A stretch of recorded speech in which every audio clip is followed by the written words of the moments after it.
3 invités avec nous chaque soir pour décrypter les mouvements de la planète marché. Hervé Goulet-Kerr est avec nous, Senior Economic Advisor d'Accuracy. Bonsoir Hervé. Bonsoir Grégoire. François Cabot nous accompagne, économiste zone euro chez AXA. Bonsoir François. Bonsoir Grégoire. Et Damien Charlet est à nos côtés également, directeur de la gestion sous mandat de Mandarine Gestion. Bonsoir Damien. Bonsoir Grégoire. Merci d'être là Damien. La plupart du temps, les actions montent, parfois elles baissent.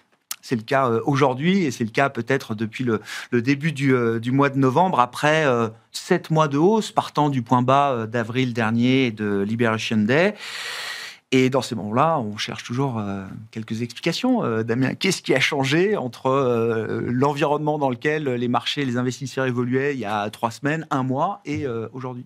Alors on sait qu'il ne suffit de pas grand-chose pour que la situation change. Mais en préambule, je voulais quand même rappeler que les indices boursiers depuis le début de l'année sont quand même en hausse assez sensible. Donc effectivement, il y a un affaiblissement depuis quelques jours, mais on est encore à 13-15% sur les marchés américains, 13% sur l'Eurostoxx, 22% sur le Nikkei. Donc on est encore dans une année boursière tout à fait correcte et avec des hausses qui correspondent, on va dire plus ou moins, aux hausses de bénéfices. Donc rien de particulièrement anormal. Le marché potentiellement où il y a eu le moins de hausse des bénéfices, c'est le marché européen. Ouais. Mais essentiellement à cause de problématiques de taux de change et pas vraiment à cause de problématiques de fondamentaux sous-jacents qui se détérioreraient. Donc rien qui nous paraisse très, très, très inquiétant. En ce qui concerne la baisse ou la prise de conscience que les marchés étaient un peu chers, notamment aux États-Unis, on parle de toujours depuis des semaines. Bon. Mais la prise de conscience, c'est maintenant, quoi. Alors, la prise de conscience est toujours un petit peu douloureuse, mais elle était un petit peu annoncée quand même. Je pense que l'élément déclencheur de ces derniers jours, c'est une prise de conscience que les investissements qui ont été annoncés dans l'intelligence artificielle, parce qu'on parle toujours de l'intelligence artificielle à hausse comme à la baisse, sont des investissements... Alors, on a salué le niveau d'investissement pendant quelques semaines, ou pendant quelques mois, et on commence à réfléchir maintenant, je vais dire seulement, sur la façon dont on va financer ces investissements. Donc on parle quand même de 3 000 milliards d'investissements qui ont été annoncés plus ou moins en cumulé jusqu'entre 2028 et 2030, et un certain nombre de garanties qui ont été fournies par OpenAI, qui a à peu près pas de chiffre d'affaires aujourd'hui. Donc, c'est parti un peu de là. La moitié de ces investissements sont le fait d'OpenAI. Sur les 3 000 milliards, il y en a plus d'1 trillion, 1,5 trillion peut-être, qui proviennent d'OpenAI, qui s'est engagé. Qui s'est engagé. Alors, si on prend l'exemple d'OpenAI et de Oracle, qui a un exemple, ou de Oracle plus particulièrement, qui a un exemple assez criant, et je pense qui illustre bien ce qui se passe actuellement sur les marchés de la technologie et les prises de bénéfices qu'on peut voir. Alors, vous vous souvenez peut-être que Oracle, il y a quelques semaines, a publié ses résultats, a annoncé 450 milliards de carnets de commandes dans le domaine du cloud et de l'intelligence artificielle, ce qui a propulsé son cours de 36% d'une journée. Bon. Depuis cette annonce qui était il y a quelques semaines, le cours a non seulement tout perdu, mais a même perdu plus que ce qu'il avait gagné. Parce que les investisseurs se disent, sortent leur calculette et disent 450 milliards de prise de commande pour un Oracle, comment est-ce qu'ils vont les financer, sachant qu'ils ont un cash flow qui est correct, mais qui n'est pas le même qu'un Microsoft ou qu'un Apple ou qu'un Nvidia. Cash flow négatif, Oracle. Voilà. Donc, en creusant un petit peu derrière, évidemment, on se dit, est-ce que les quantités d'investissement qui ont été promises vont être réalisées. Alors, on prend un deuxième exemple, et là, pour le coup, c'est peut-être plus d'actualité aujourd'hui. On y reviendra juste après, mais dans les investissements, dans ces centaines de milliards d'investissements qui ont été annoncés, en fait, on s'aperçoit que c'est pas tellement des augmentations de capital, c'est pas tant que ça de l'investissement, du crédit bancaire, mais on commence à s'apercevoir que les grandes entreprises font appel à des entreprises privées, des fonds de gestion alternatifs, et plus globalement à la dette privée. Et aujourd'hui, alors il y a eu le problème First Brands, il y a dans les marchés de crédit privé. Il y a 2 semaines, dans les marchés de crédit privé, qui était un équipementier auto qui s'est annoncé en défaut avec entre 10 et 50 milliards de passifs. On ne sait pas très bien combien, mais enfin, on va dire que globalement, dans du passif à risque direct, il y a entre 5 et 10 milliards. Donc, on a commencé à avoir un premier signal d'alerte sur les marchés de dette privée. Et aujourd'hui, on a une société qui s'appelle Blue Owl, qui est quand même un gérant qui gère 300 milliards d'actifs privés. Alors, dans ces 300 milliards, il y a 150 milliards de dettes privées. Et ces gens-là donc, ont un fonds sur lequel ils n'arrivent plus à assurer la liquidité, un fonds qui fait 1 milliard. Et donc, en disant que à l'avantage de leurs investisseurs, ils vont le fusionner avec un autre fonds, mais avec une décote de 20%. Enfin bon, tout ça, c'est un peu... Ça magouille un petit peu, j'allais dire, mais avec déjà à l'horizon une perte pour l'investisseur privé. Et en fait, on s'aperçoit, là aussi en creusant un petit peu, qu'un Blue Owl, par exemple, a signé récemment un accord avec Meta pour financer un centre de données qui s'appelle Hyperion pour des centaines de milliards et dont il détiendrait 80%, et ces 80% seraient donc détenus par des investisseurs privés avec potentiellement du levier, on ne sait pas très bien à quel niveau, mais donc un très très gros centre de données Meta sera financé par de la dette privée et avec des acteurs de dette privée qui commencent à afficher des difficultés à assurer la liquidité.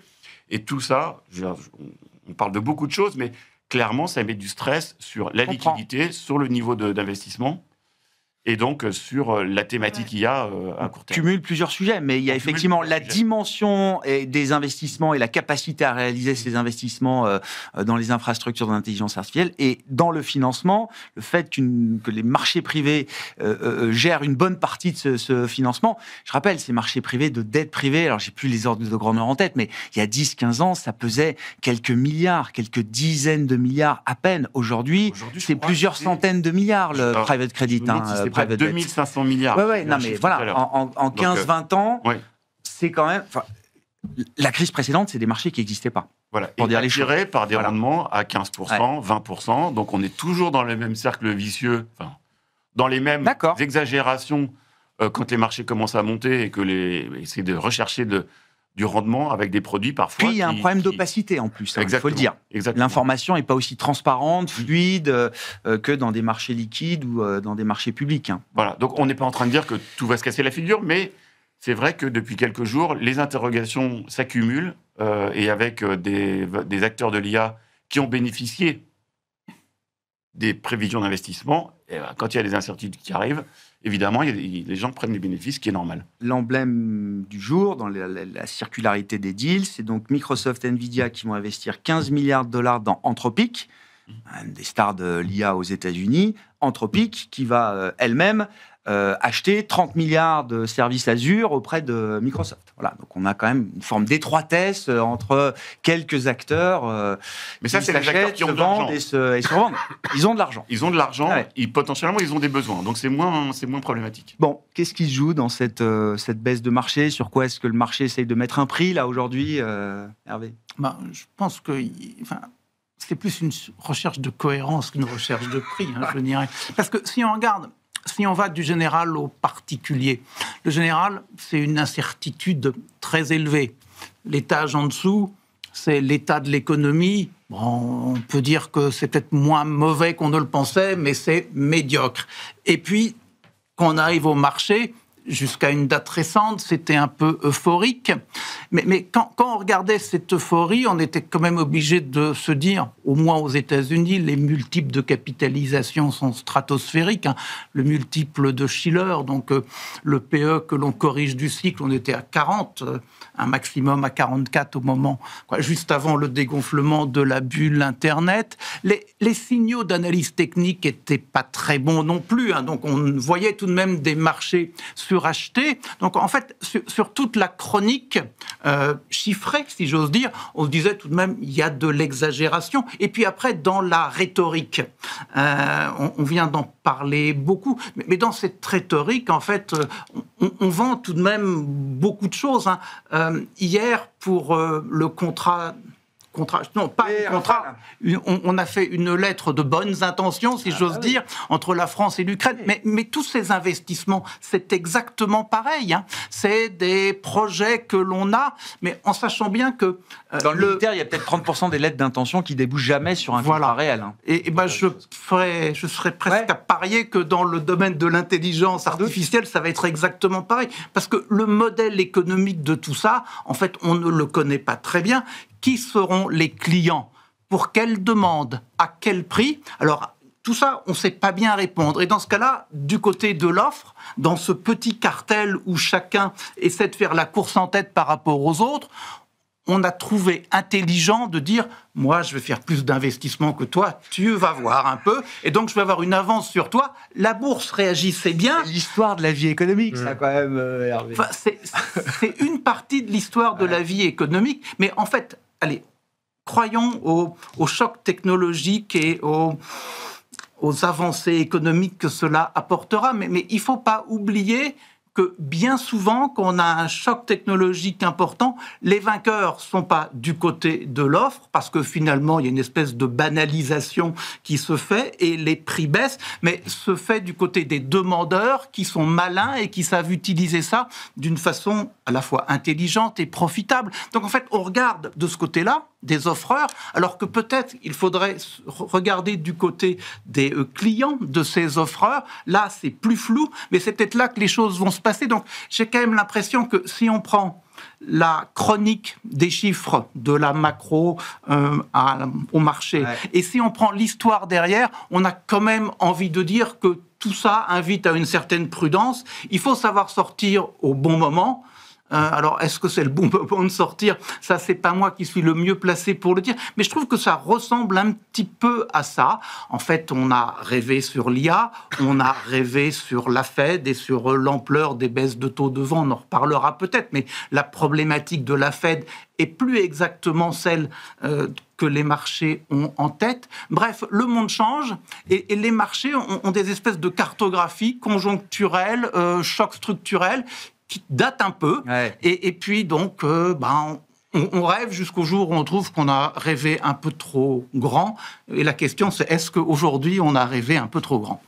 Enfin, ce rêve de l'IA, pour l'instant, c'est vrai qu'il prend... Enfin, c'est plus que l'éléphant dans la pièce. Enfin, quand on voit la contribution à la croissance américaine, je voyais peut-être que 80% des dépenses de l'investissement immobilier aujourd'hui aux États-Unis consistent à construire des data centers. Enfin, je veux dire, on parle plus de résidentiel, de bureaux, etc. C'est tout pour des data centers. Et j'ai l'impression que l'IA prend cette place-là, disproportionnée, démesurée un peu partout dans l'économie américaine, François. Oui, non, c'est sûr que là, je ne reviendrai pas sur tout ce qu'a dit Damien déjà. Hein. Il y a un espoir et un rêve, comme disait Hervé, qui a été là, qui a été probablement l'histoire des cycles économiques fait qu'on surshoote, on revient à une tendance, on redécouvre effectivement le business model à terme quand il deviendra mature et quand il rencontrera effectivement une demande qui est jusque-là relativement illusive, hein, qu'on a du mal à Quelle demande ? Est-ce que c'est de demande grand public ? Est-ce que c'est du consumer ? Est-ce que c'est de l'entreprise ? Est-ce que c'est du mass market ? Est-ce que c'est du segmenté ? Est-ce qu'on est bien... À l'arrivée, c'est pas les mêmes prix, c'est pas les mêmes marges, exactement. C'est pas le même marché. Donc on est en train de découvrir tout ça. Moi, je trouve que néanmoins, dans le marché, il y a... Et je ne reviendrai pas sur l'aspect IA qui est très clair, et Hervé l'a mentionné à l'instant, l'aspect taux quand même. Et ça revient avec la dynamique de il faut qu'on se finance cette affaire-là. Et de la se financer avec une Fed qui baisse les taux plus ou moins en ligne droite jusqu'à 3%, voire en dessous, ou on resterait à 4 et voire un peu au-dessus, ça raconte une histoire quand même assez différente. Donc là-dessus, on a quand même un changement de pricing de marché assez important, donc, et qui correspond bien au timing. Fin octobre, on passait 100% de baisse de taux en décembre. Après le meeting de la Fed, on était à 60, et là on est à peine 40% en décembre, et on est encore avec encore moins de certitude sur l'après, vu qu'on va découvrir jeudi le début de la séquence des chiffres post-shutdown, et avec ça la réaction de la Fed. Donc je pense que quand même ce rêve, il y a une grande sensibilité, ce rêve d'investissement de capex, il est quand même très sensible au niveau des taux d'intérêt. Ça me rappelle un peu ce qui s'est passé avec les renouvelables, quand on a eu cette bulle verte dans une autre mesure. Mais c'est vrai qu'on s'est aperçu, mais en fait, ce sont avant tout des projets financiers. C'est-à-dire qu'il faut actualiser. Et avec un taux à 0 et un taux à 2, 3, 4%, c'est plus du tout la même histoire que vous fassiez des éoliennes, des panneaux solaires ou autre chose. Tout à fait. Alors, ce qui est très différent et ce qui peut-être apporte un peu d'espoir par rapport à la bulle Internet des années 2000, c'est qu'on a de la croissance, on a des profits et on est leveragé, ok, mais on est quand même moins sur une pente raide qu'on l'était il y a 25 ans. Ouais, donc là-dessus, déjà, on peut être relativement plus confiant, ce qui était probablement le tonalité de discours, et je suis entièrement d'accord avec ça. Maintenant, il y a quand même une histoire qui se racontait autour d'un narratif d'une Fed qui accompagne et qui est dans des baisses de taux par anticipation pour faire atterrir les cycles. Et là, on se rend compte que sans avoir trop donné, en fait, la Fed a changé globalement complètement le ton, et à la suite de ce meeting de novembre, les différents membres votants sont arrivés en renfort en disant ceux qui pensaient qu'il ne fallait pas faire de baisse de taux, on n'est pas beaucoup plus convaincus, et ceux qui pensaient qu'ils voulaient faire des baisses de taux, on demande à être convaincu qu'il faille en faire. Donc là-dessus, je pense que ça change la dynamique, parce qu'on se rend bien compte que les opérations de refinancement et de ces investissements-là à horizon long terme, il y a quand même un coût qui va être à absorber et qui n'est pas du tout aussi évident par rapport aux perspectives relativement encore difficiles à entrevoir sur cet environnement-là. Et puis, dernier élément, et on y reviendra sûrement, sur les aspects de taux longs. Alors, c'est plus une histoire peut-être européenne avec le Royaume-Uni, mais quand même aux États-Unis, il y a quand même une histoire de dette publique qui traîne. Alors, avec le shutdown résolu, on sait bien, ça ne résout rien, mais il y a quand même une histoire de les taux courts qui baissent moins et puis les taux longs qui restent accrochés. Et donc là-dessus, effectivement, une pente de courbe qui reste assez steep et qui évidemment, apporte du met de l'huile sur le feu quelque part, cette histoire de refinancement. Qu'est-ce qui fait que la Fed pourrait, effectivement, in fine, être en pause à l'occasion du meeting de décembre? C'est un marché du travail, finalement, qui serait meilleur que ce qu'on anticipait, et notamment que ce que Jérôme Powell commençait à décrire autour du mois d'août, à Jackson Hole, etc., en mettant un focus important sur la dégradation du marché du travail. Donc, l'emploi irait mieux? Ou est-ce que c'est des inquiétudes, alors les deux étant corrélés, mais ou est-ce que c'est des inquiétudes vis-à-vis d'une inflation qui commencerait à repartir, notamment à travers les biens, peut-être, plus qu'à travers les services, François? Oui, non, je pense qu'il y a les deux, effectivement, qui sont les deux en parties ligne de l'équation on sait jouent. que les deux parties du mandat sont à risque pour la Fed, et avec une subtilité supplémentaire, c'est que on a encore du mal d'un point de vue de données, mais en tout cas, la Fed, elle, est très claire dans son discours sur le marché de l'emploi est-il faible parce que la demande est faible ou parce que l'offre est restreinte. Et là, ce qui était assez surprenant, en tout cas de notre point de vue, parce qu'on n'a pas beaucoup de données, c'est que en novembre, Powell a quand même dit que très clairement, c'est quand même plutôt une histoire d'offre, cette histoire-là, et donc du coup quelque part inflationniste. Donc là-dessus, effectivement, la tonalité a été relativement claire, et il leur faudrait peut-être plus que ce que l'ADP nous a donné et ce que les indicateurs ISM emploi qui ont un peu rebondi mollement, mais ces deux derniers mois, pour effectivement pour renverser la tendance et quelque part délivrer une baisse de taux en décembre. Bon, des problèmes d'offres qui ont été auto-créés ou auto-infligés en partie par l'administration Trump. Je ne sais pas s'il reviendra sur sa politique migratoire. En tout cas, il est déjà en train de revenir quand même sur certains tarifs douaniers qui concernent des biens de première nécessité, notamment dans la sphère agroalimentaire. Hervé. Oui, je crois que sur l'aspect politique de Trump, il ne faut pas raisonner en se disant « il a dit, il a fait, maintenant on est au clair, on est capable d'allonger notre vision ». En fait, c'est quelqu'un qui parle beaucoup, change souvent d'avis, et donc la capacité à être surpris va être grande. Alors on peut être surpris positivement ou négativement. Il n'empêche que les anticipations qu'on fait sur Monsieur Trump et sur ses décisions, ces anticipations, elles valent pas grand-chose. Elles seront confrontées vraisemblablement à des remises en cause. Donc de ce côté-là, il faut être attentif. Du côté de la Fed, elle est quand même confrontée à un certain nombre de difficultés.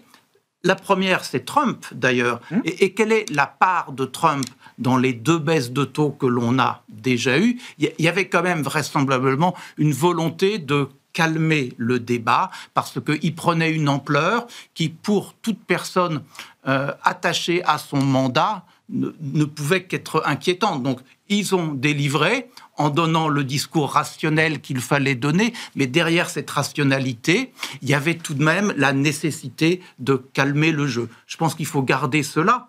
Deuxièmement, leur double mandat, inflation-croissance, c'est un mandat de courbe de Phillips. Donc, c'est un mandat un peu années 60, c'est-à-dire le taux de chômage baisse, l'inflation monte. Et ça, c'est bien la demande. Et donc, si on est dans une logique de marché du travail qui est plutôt conduite par des contraintes d'offres, ça marche plus du tout pareil. Et dans ce cas-là, ils se trouvent avec leur double mandat, ils savent pas qu'en faire. Ils viennent de revoir les attendus de leur politique, ils vont pas les revoir encore parce qu'ils s'attendaient pas à Trump, ils s'attendaient pas à l'immigration, et donc ils sont aujourd'hui dans une situation qui est embarrassante au point que on aime bien aux États-Unis raisonner en taux neutre, c'est-à-dire le taux qui n'aurait pas d'incidence sur le profil de la croissance. Aujourd'hui, quand on est savant, on dit qu'il est à 3,75. Donc, en gros, on a une neutralité de la politique monétaire. Mais il y a un débat. Il y a ceux, alors plutôt les académiques, qui vont dire non, il y a tous les changements structurels poussent le taux neutre à la hausse. Il faut se préparer peut-être à quelque chose de 5%. Et puis, il y a les Trumpistes qui disent non, vous comprenez rien, il est à 2,5. Miran, donc le nouveau membre du FOMC, dit qu'il est à 2,5. Donc, en fait, je pense que méthodologiquement, ils ont une difficulté et la traduction chiffrée est aussi une autre difficulté dans l'environnement plus politique que l'on a décrit. Donc en fait, lorsque le président Powell, Powell, nous dit dans le brouillard, il faut rouler lentement, en fait, ça c'est sûr. Dans le brouillard, il faut rouler lentement. Donc là, on n'a pas de chiffres. On n'a pas de chiffres, les chiffres qu'on peut qualifier d'officiels, publics. On a eu des chiffres privés, mais sur l'emploi, les chiffres privés, ils tirent à U et à Dia. Donc, en fait, on ne sait pas très bien ce qui se passe. Donc, c'est vrai qu'il faut commencer par mieux savoir et peut-être qu'on aura une décision. Donc, dans 10 jours ou 15 jours, on saura beaucoup mieux. C'est peut-être un peu court. Pas sûr. Avec effectivement un niveau de dissension très inhabituel au sein du FOMC sur la dernière décision. Une fois qu'on a dit tout ça, c'est vrai que sur une séance comme ça, un peu de baisse appuyée, les taux longs ne bougent pas, quoi. C'est toujours un peu la même histoire. 10 ans américains, à peine, reste à 4,10, quoi. Alors, je pense qu'une des problématiques, ou une des différences avec le passé, qui est qu'on ne voit pas cette espèce de valeur refuge que seraient les taux américains, c'est que les investisseurs internationaux, aujourd'hui, ils essaient de diversifier leur change. Donc, comme ils sont un peu inquiets par la direction que pourrait prendre le dollar, ils vont aller chercher d'autres devises. Pas encore du Bitcoin apparemment, puisque ça reste très corrélé au marché financier, mais ils vont aller chercher d'autres devises, ou alors aller chercher d'autres taux, comme le taux japonais, qui n'arrête pas de grimper, donc qui offre un rendement un peu meilleur, ou un arbitrage un peu moins défavorable qu'avant. Mais la problématique, c'est tous les risques qu'il y a autour du dollar. Je pense que c'est la raison pour laquelle les taux ne bougent pas. Est-ce que Trump va prendre le pouvoir à la Fed et faire n'importe quoi avec le bilan de la Fed ou avec les taux d'intérêt pour monétiser son déficit budgétaire, ce qui reviendrait à de l'émission de papier, l'émission de dollars et qui ferait baisser le dollar. Donc ça, je pense qu'il y a une certaine méfiance là-dessus. Dans les autres éléments, il y a quand même une incertitude sur la direction que prend l'économie américaine aujourd'hui. Alors, on n'est pas particulièrement inquiet. Je veux dire, pour l'instant, ça résiste très bien. Les tendances de ces derniers mois, c'était plutôt de la révision à la hausse que l'inverse. Mais malgré tout, effectivement, avec une absence de chiffres et puis des interrogations sur le marché de l'emploi... Il va y avoir des chèques, hein. Oui, alors... oui. Éventuellement. Éventuellement. Éventuellement... Les élections approchent, mais est-ce que les chèques vont faire que le marché de l'emploi va s'améliorer ? Ça serait un one-shot qui, effectivement... Non, mais c'est la croissance faite pareil, mais je veux dire... Ou est-ce que ça serait du taux d'épargne supplémentaire ? Peut-être en partie l'un et partie l'autre. Le chèque, j'allais dire... c'est très bien, mais normalement, les droits de douane, ils servent à financer le déficit budgétaire, ils ne servent pas à financer les chèques, et donc ils auront du mal à financer les deux. Mais en tout cas, je pense qu'il y a quand même des interrogations sur le sens de la croissance économique américaine. Ouais. Et ça aussi, ça pèse un peu potentiellement sur le dollar. Donc, il y a peut-être moins d'acheteurs de treasuries américains parce qu'il y a trop d'interrogations sur ce que sera la valeur de la devise dans 6 mois. Hervé, et puis concrètement, les deux économies, je veux bien, c'est quoi le chemin des taux de la Fed là, que vous avez dans vos tablettes aujourd'hui, Hervé? Alors, moi, juste un point, un article du Financial Times, il y a moins de 2 semaines, qui reprenait une étude académique que j'avais ratée, mais qui est assez troublante sur le profil des taux d'intérêt à long terme. On regarde depuis 90, je crois.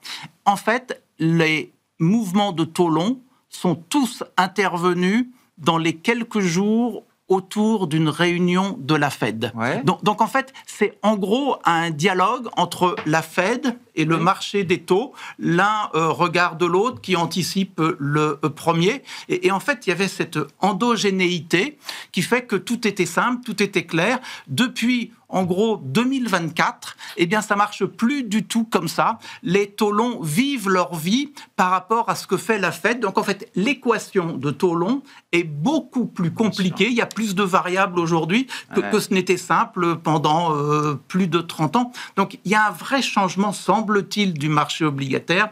Et donc, il va falloir réfléchir à tout ce qu'on met dedans. Ça, c'était la première question. La réponse à la seconde question, moi, je fais plutôt partie du camp à considérer que le taux neutre, eh bien, il est plutôt à la hausse qu'à la baisse aujourd'hui, autour de 4.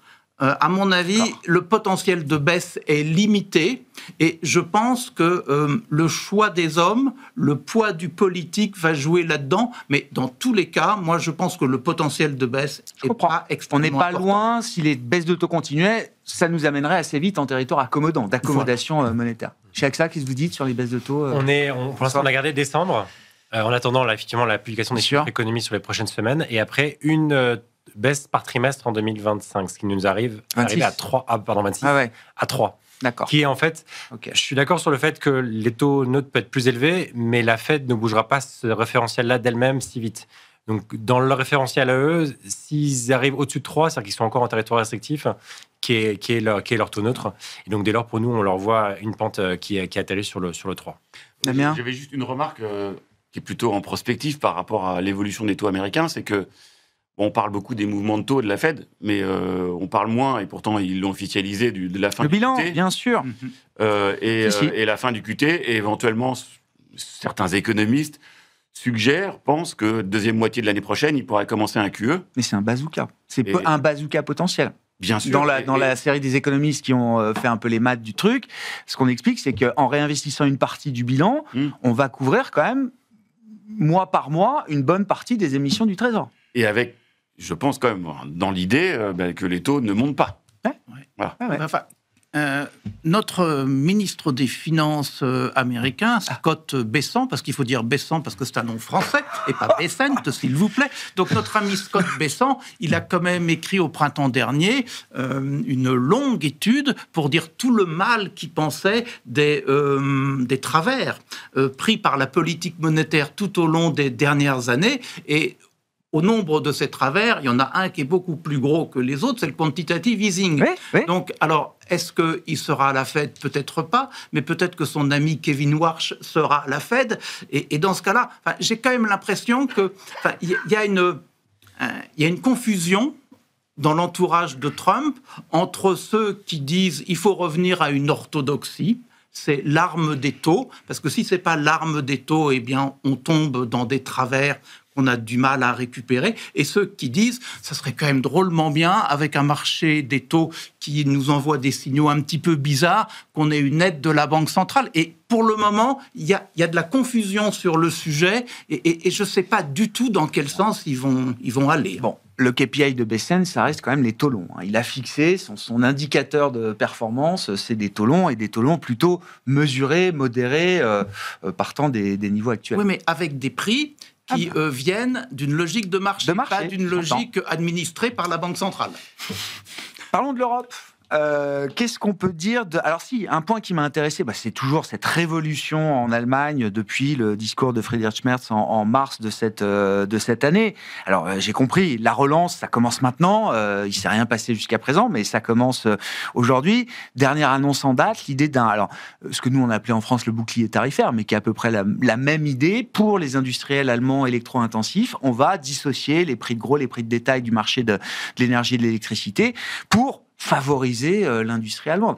Enfin, encore une fois, pour un pays qui vient de l'orthodoxie budgétaire maximale et surtout de la compétitivité hors prix, pas besoin d'avoir des prix les plus bas. La qualité allemande fait le reste.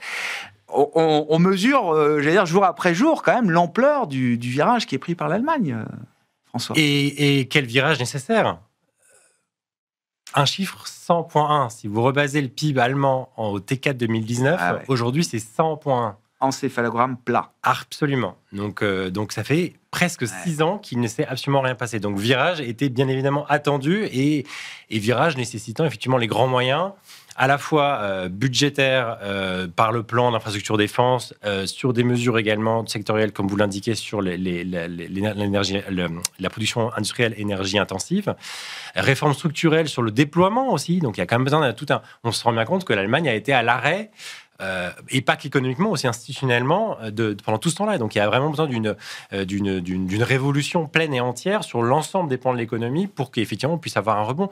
C'est quand même intéressant de voir que malgré les baisses des prix de l'énergie, malgré tout, depuis le choc de 2022, l'industrie allemande énergie intensive ne produit rien depuis 2 ans. Donc quand vous regardez la courbe de production industrielle énergie intensive, vous êtes plat. Et donc, on sent bien qu'il y a un besoin de soutien de business model qui ne s'est pas retrouvé et qu'il y a un besoin, effectivement, d'un signal prix pour enclencher la machine pour que ceci puisse se faire.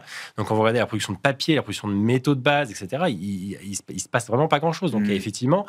Quand vous allez faire l'infrastructure, c'est-à-dire des ponts, des écoles, donc des bonnes relances keynésiennes, comme on évoquait tout à l'heure, mais c'est exactement ce qui est en train de se passer. Et donc, il y a un côté digitalisation, certes, mais on fait quand même beaucoup de choses de la basse économie, mais qui n'empêche, est nécessaire et qui n'a pas été fait depuis de nombreuses années.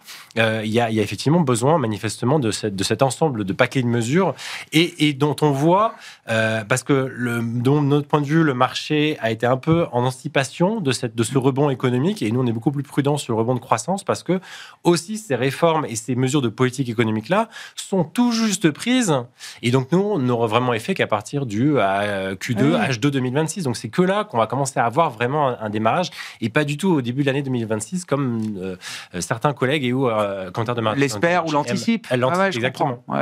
Ce qui est intéressant, c'est de voir aussi que l'initiative du gouvernement fédéral est suivie par les entreprises privées. Il y a le plan Made for Germany qui apporte un soutien privé d'entreprises privées, pas que des entreprises allemandes d'ailleurs. J'ai vu que c'est aussi des entreprises multinationales qui viennent, avec de l'argent privé, soutenir, renforcer, augmenter encore les initiatives publiques. C'est quand même... il y a quand même un truc vertueux. Que les résultats arrivent au second semestre 2026 plutôt qu'au deuxième trimestre, j'en sais rien. Mais il y a quand même un truc... l'idée qu'on va avoir de la visibilité quand même sur la croissance allemande, peut-être plus que ce qu'on a eu l'habitude ces dernières années. Alors, peut-être que c'était facile de prévoir qu'il n'allait rien se passer, mais là, on va avoir un chemin visible quand même. Oui, visible, et puis à la hausse, effectivement, avec l'idée d'avoir une accélération à partir du H2 2026. Et donc, ça vous fait, pour nous, 0,7 de croissance l'année prochaine, et puis probablement un peu au-dessus de 1 en 2027. Mais c'est vrai que c'est quand même un démarrage lent, parce qu'on est parti, il faut se le rappeler, sur 12 ans de programme d'investissement. Effectivement, il y a vraiment... Donc, avec ça, ils arriveront à peine à faire aussi bien que la France, alors, en termes de croissance. En termes de croissance, ils seront au-dessus de nous, voilà. Mais avec un potentiel. Alors, il faut quand même rappeler d'où on part, parce que quand on compare la croissance réalisée, il faut la comparer aussi à son potentiel. On évoquait le tonneau tout à l'heure. Le potentiel allemand aujourd'hui, c'est 0,4, 0,5. Le potentiel français, c'est 1,1, 1,2. D'accord. Donc nous, on sera sous le potentiel quand eux seront au-dessus du potentiel pendant peut-être plusieurs années. Et donc, en prévision, pour nous, on a le déficit allemand à la même hauteur que le déficit français en 2027. Oui, ce qui ne va pas rendre la tâche de la BCE plus facile encore, j'imagine. Aussi. Bon. Non, mais ça fait partie des bonnes nouvelles de cette année 2025. On se raccroche à ce qu'on peut quand même. Là, c'est pas un petit truc quand même. Tout est déjà dans les prix de marché quand on regarde le marché allemand, par exemple, Damien.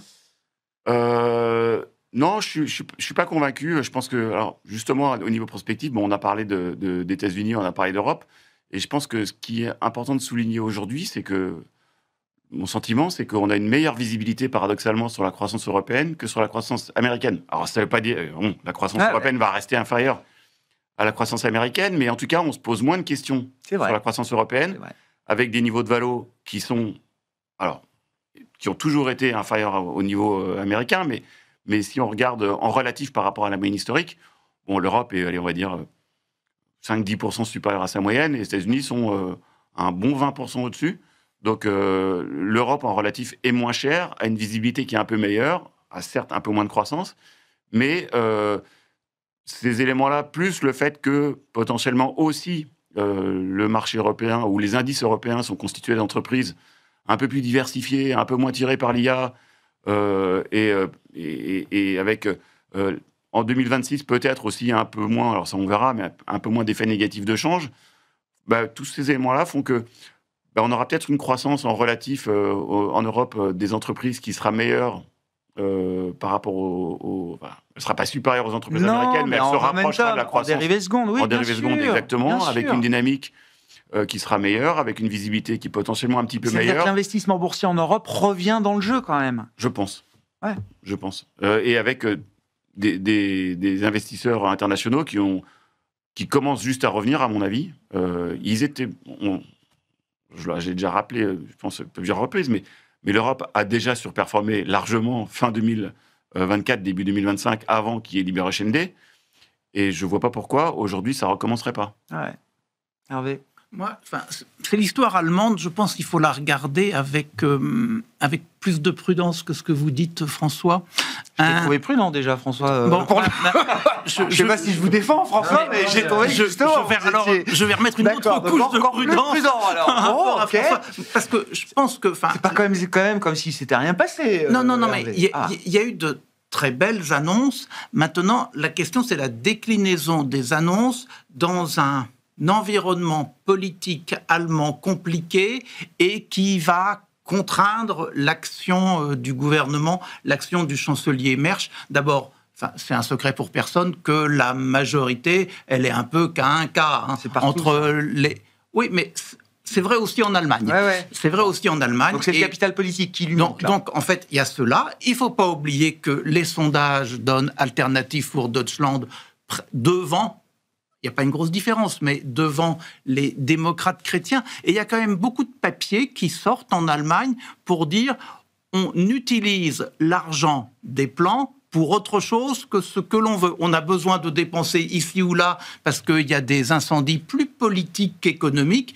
Et donc, en fait, la capacité d'action vertueuse avec un multiplicateur économique élevé. Moi, j'ai l'impression qu'il y a des questions de calendrier, et là, je suis d'accord avec François, tout va prendre plus de temps, mais j'ai en plus le sentiment que le fléchage pourrait être moins économiquement vertueux que ce que l'on pensait, et que donc, moi, je suis un peu prudent, encore plus prudent en disant, finalement, on a cru des tas de choses parce qu'on a un regard sur l'Allemagne assez classique.